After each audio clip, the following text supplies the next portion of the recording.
We're Mike and Debbie Kelley of Kelley's Outdoor Adventures, the RV Drifters. We became empty nesters and decided to hit the road to see all 50 states.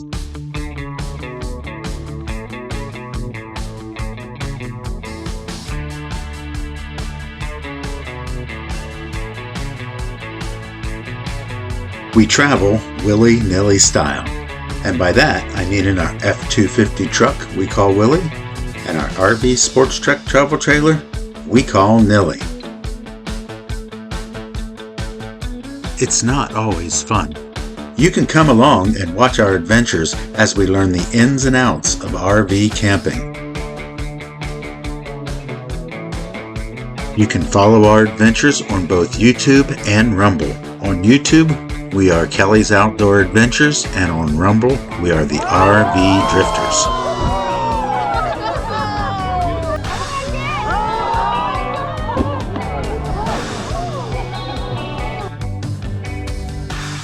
And we're living life on our terms.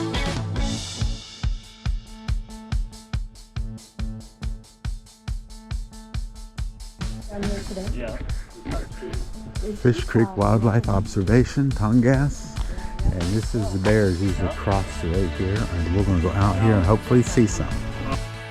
We were here earlier this morning and didn't see any bears, so we came back in late afternoon.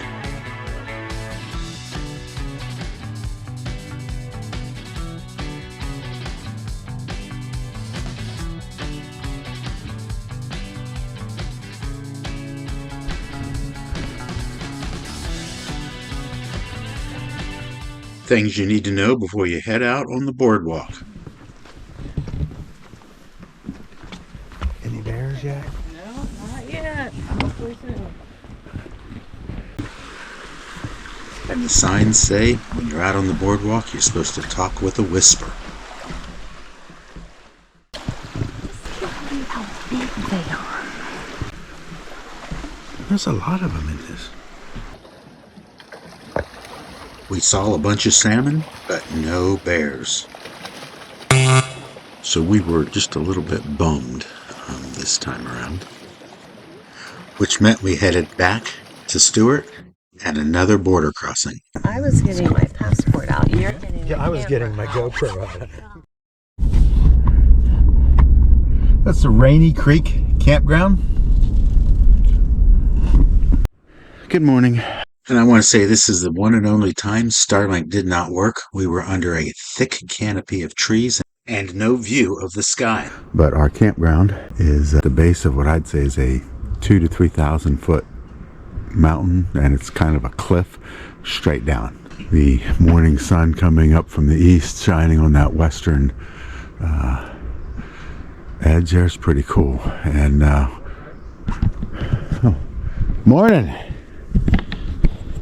So Howard and Cheryl left in the morning, and Debbie and I decided to stay back in Stewart for another day or two. We needed to get caught up on laundry, and I had this nagging electrical problem that I needed to deal with. Good morning. We're going to start working on this my 50 amp cord. Got hot. A little bit of discoloration in there, and this is the watchdog of my power, whatever you call that. You see it melted there. The problem is when this is plugged in, this still shows everything to be good. So something obviously wasn't good, and it's slowly, and I say slowly, I don't know how long it took for that to occur. We just noticed it when we got here to Hyder. So we switched some cords.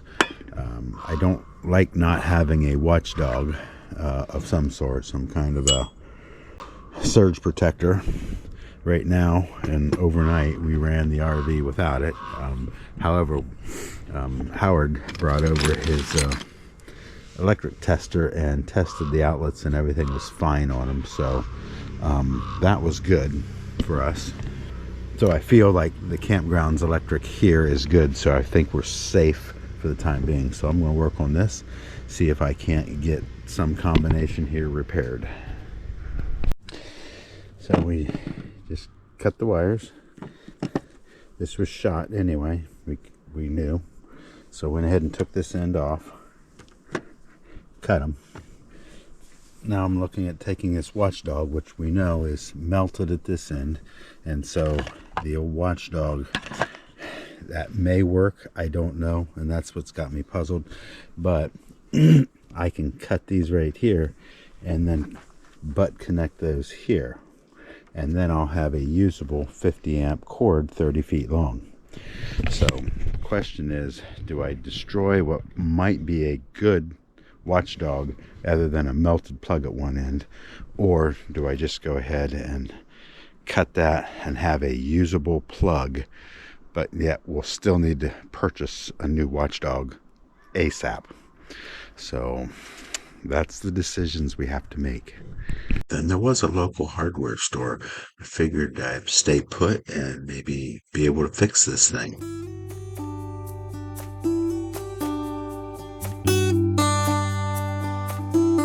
And on the way to find the hardware store, I drove around the small town of Stewart, and I'll bring you along.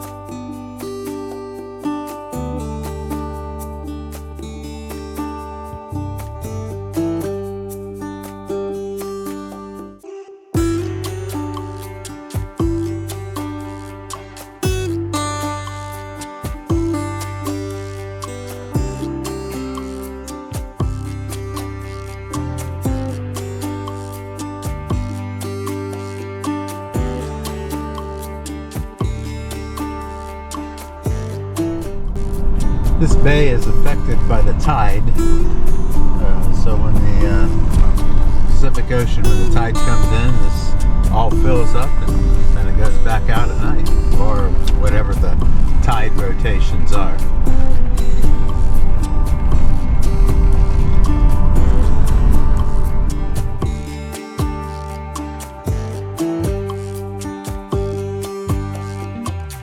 Little fun fact, the population of Stewart, British Columbia is 401, and the population of Hyder, Alaska, right next door, is 48. But I will say both Stewart and Hyder's populations are larger than that in the summer months. The town of Stewart had two campgrounds. One was owned by the city of Stewart, the other is a privately held company. And over in Hyder, there is a state campground. Check out the visitor center.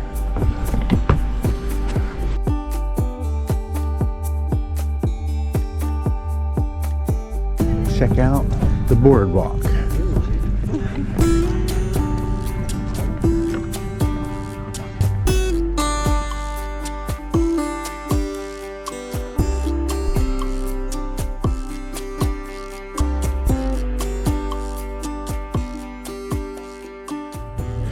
Alright, so we are in Stewart, British Columbia, and visitor center is cute. Had a little gift shop, got a magnet, and we've got this little boardwalk out here that walks out across the moor.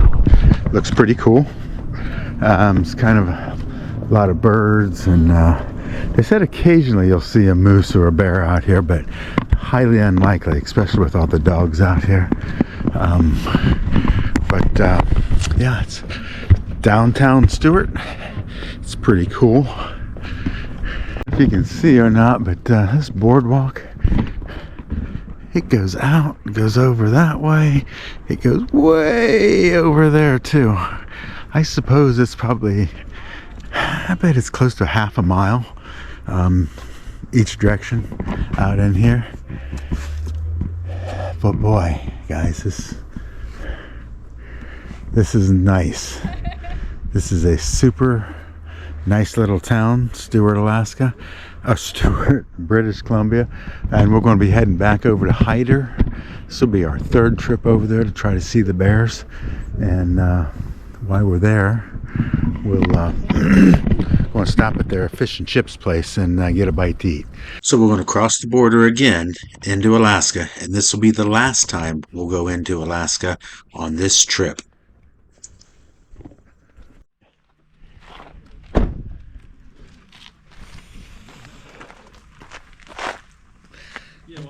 All right, so we stopped here at the Alaska Premier Seafoods, and this is the restaurant. Open daily. Debbie found this fish and chips restaurant, I think, in the milepost. Right, let's go get our eats.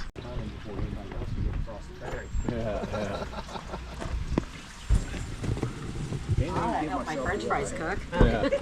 There's 68, and then this is part American and part Canadian for your Thank you, tip. sweetie. All right, thanks. I'll give you a call, Debbie, when it's ready. Okay, thank you. Thank you.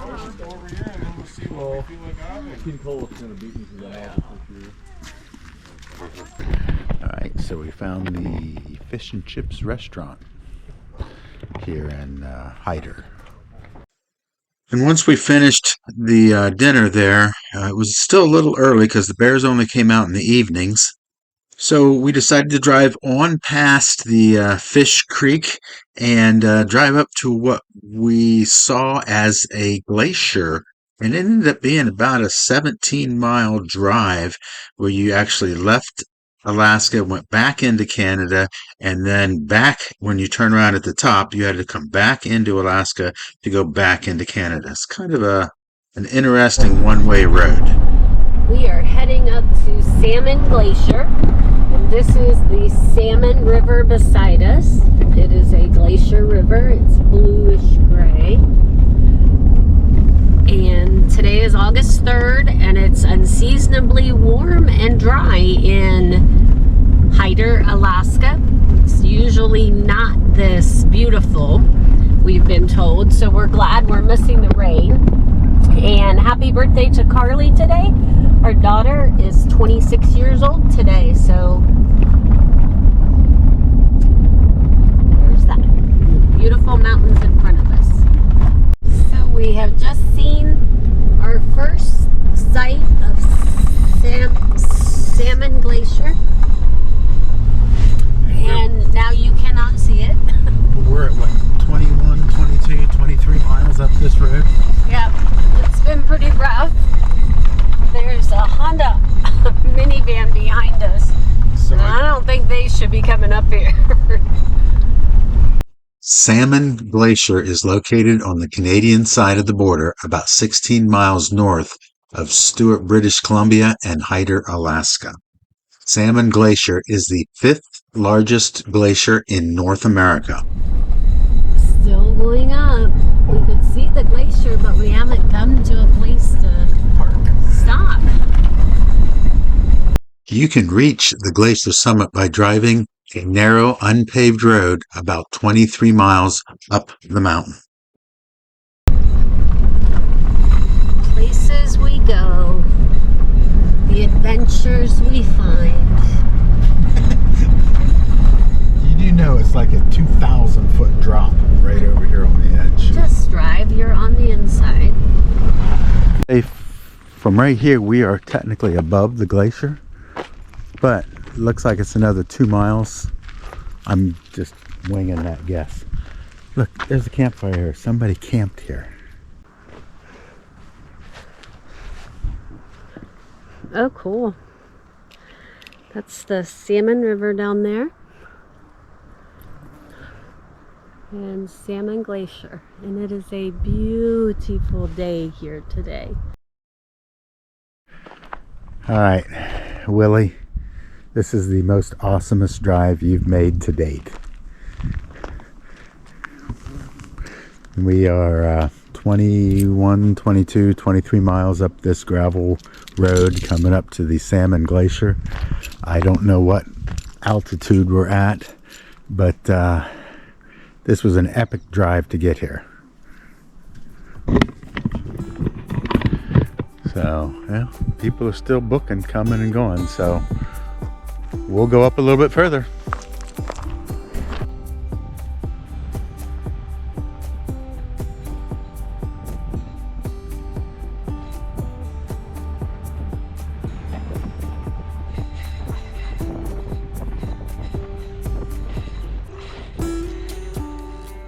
The helicopter, that's kind of cool. Yeah, road continues to go all the way up there, and then at some point, well, I don't know what's at the other end of it. We're definitely above Salmon Glacier right now. Very cool. Look how high these mountains are. I wonder if their altimeter is working. Yeah, there's a turquoise pool down there. Keep going, keep going. Oh my gosh, that is so cool. I don't know if I'm getting it. Just get over. You're fine. Get over. Get over. Get over. You can get over. Keep going. You got 3 feet. Keep going. Catch me if I fall. Oh yeah, right there it is.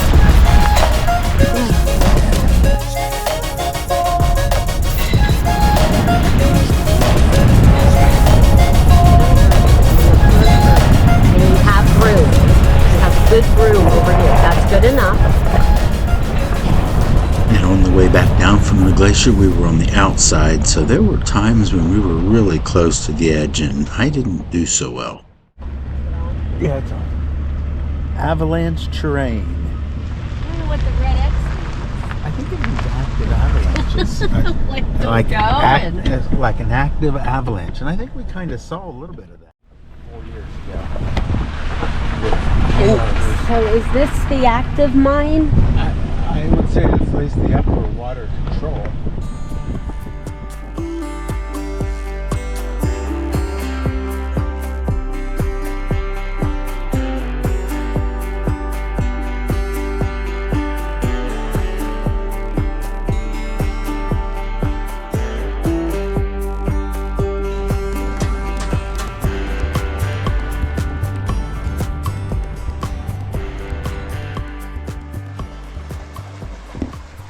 We made it back to Fish River and thought we'd stop one more time to try to see the bears. Then it happened. Bear. Right here. He's coming right here.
And we are officially leaving Alaska for the last time.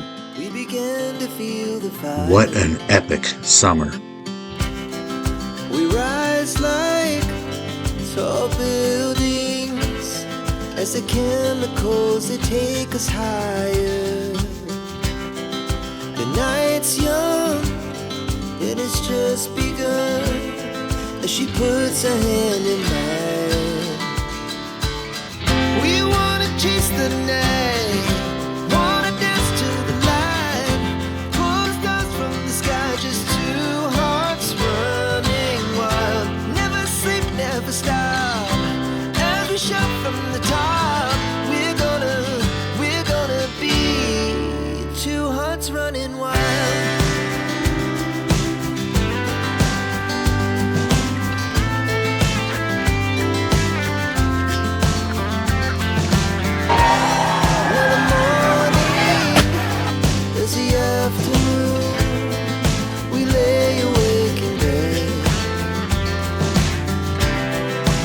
So loud as the hours pass, we're gonna do it all again. This adventure is still far from over.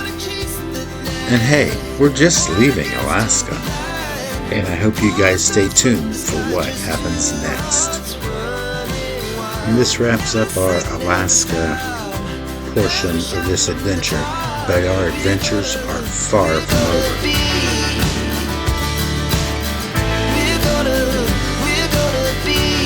Hey, I want to thank everybody for watching our videos. As always, and until next time, cheers everybody.